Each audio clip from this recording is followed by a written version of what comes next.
Welcome back to video number 2 for this Monday morning. And as usual, the royal family was extremely busy. We have a lot to cover. Let's jump in and get there, shall we? Let's go.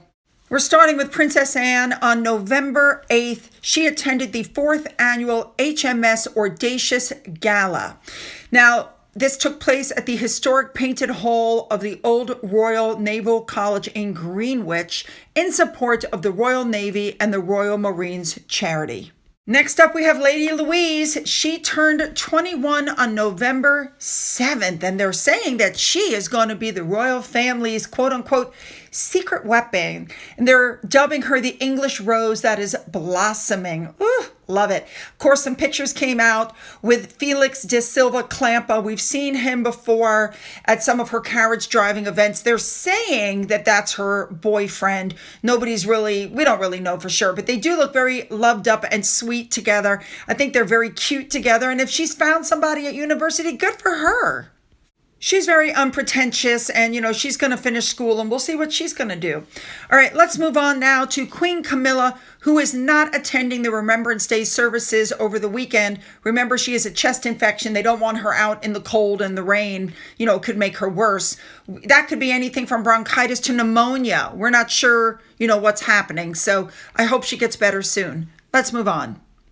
It was time now for the Festival of Remembrance event. This is one of my favorite events to watch every year just because it's so beautifully done. Now, I don't know the order that everybody arrived in. I'm just showing them. You have King Charles. You have Princess Anne arriving with her husband, Sir Tim Lawrence, looking very nice. We knew this would be big news. Catherine, the Princess of Wales, arrived. This is her first major appearance since she finished chemotherapy. It was very sweet. William put an arm around her, very protective. I think that what he said earlier was true. I think this has been the hardest year of his life, wondering what was going to happen with his wife and his father. But it's obvious that everything has gone well, and these two are as strong as ever. Catherine, when she walked into the entrance hall, was absolutely beaming. I think she was very happy to be there. Now, remember, this is the venue that they use every year to celebrate British servicemen and women and their sacrifice. FYI, for those of you who may not know this, because I think I must have missed this, or maybe I just don't remember it, the King is now patron of the Royal British Legion. That happened earlier this year. Also remember that Queen Camilla is going to be noticeably absent due to her being unwell with what they're calling, again, a quote-unquote seasonal chest infection. Ugh, I hate it when they do that. That could be anything. Anyway, the Duke and Duchess of Gloucester arrived, looking very, very nice. They always do. And then the next one in the door, as far as I can tell, was Sophie, who looked absolutely gorgeous. She was wearing a crushed black velvet dress. She and Edward showed up. Again, please remember, this may not be the correct order in which everybody arrived. It's hard to keep up with all of that. The performers took to the stage. Everybody looked extremely happy, and the event went ahead. It was fabulous. There's a video on YouTube you can watch if you guys, want to see what all went on. The top row was Duke and Duchess of Gloucester, the Duke of Kent, and Sir Tim Lawrence. The bottom row was the Prince and Princess of Wales and the King and Princess Royal. Now, Catherine became visibly moved when a hymn from her wedding called Guide Me, O Thou Great Redeemer was played during the Festival of Remembrance. And remember, this song was also a favorite of Princess Diana's. Now, it's during this part, at some point, they start dropping the poppies from the ceiling. It's very emotional. Each poppy, each red thing that fell from the ceiling represented a service person who was killed in the line of duty. So many of them fell. It was just so sad. Anyway, it was a beautiful service. Catherine held herself beautifully, I thought. Nothing wrong with facing your own mortality while you're, getting treatment for cancer. Oh, bless her. Okay, then, of course, the pictures were taken of her and William leaving. She looked well to me, you guys. And also at the end, a picture was taken of Anne and Sir Tim Lawrence leaving the venue as well. And I'm glad she made it to this event. I think it's very important that she made it to that event. All right. As usual, I want to do a big thank you to Remoulade Sauce for showing us everything that Sophie and the Princess of Wales was wearing. I didn't get one for the Duchess of Gloucester. All right, let's move on. Now it's the next day. Let me help fix this. Princess Catherine, the Princess of Wales, was stepping up to lead the senior royals on the balconies because Queen Camilla was sick. So Sophie, the Duchess of Edinburgh, stood next to her because they're the highest ranked female royals.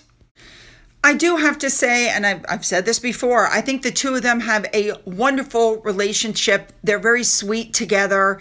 They've obviously get along really well, So they're up on the balcony, they're talking, and then, of course, you had the 2 minutes of silence, obviously not during this picture. And they were standing on the balcony of the Foreign, Commonwealth, and Development Office. That's where they always stand.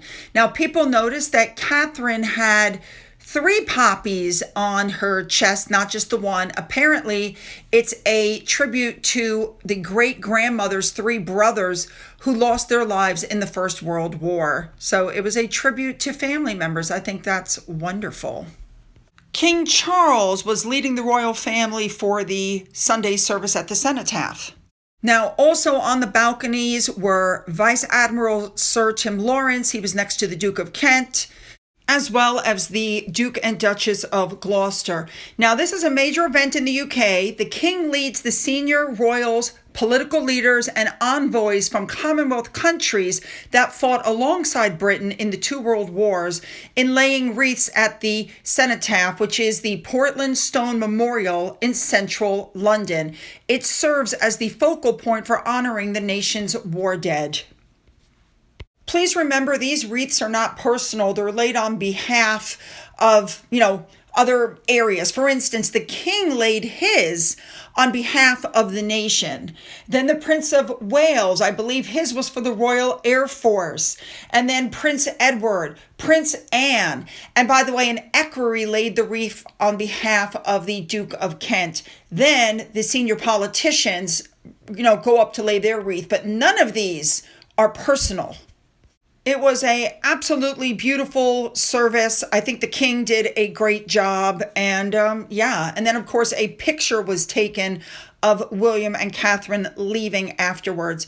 Now, a lot of people noticed a very touching and symbolic gesture by Sophie, because as they were leaving, Sophie put a comforting hand on Catherine's back.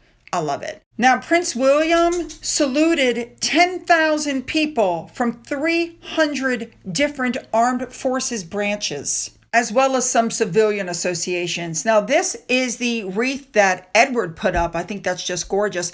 And now you're going to see the wreaths with the cards that were laid by the King, Queen Camilla, and the Prince of Wales.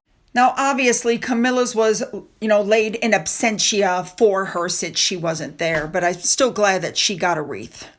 All right, a big thank you again to Remoulade Sauce for showing us everything that Princess Catherine, the Princess of Wales, and the Duchess of Edinburgh, Secret Weapon Sophie were wearing. Again, I didn't see anything for the Duchess of Gloucester.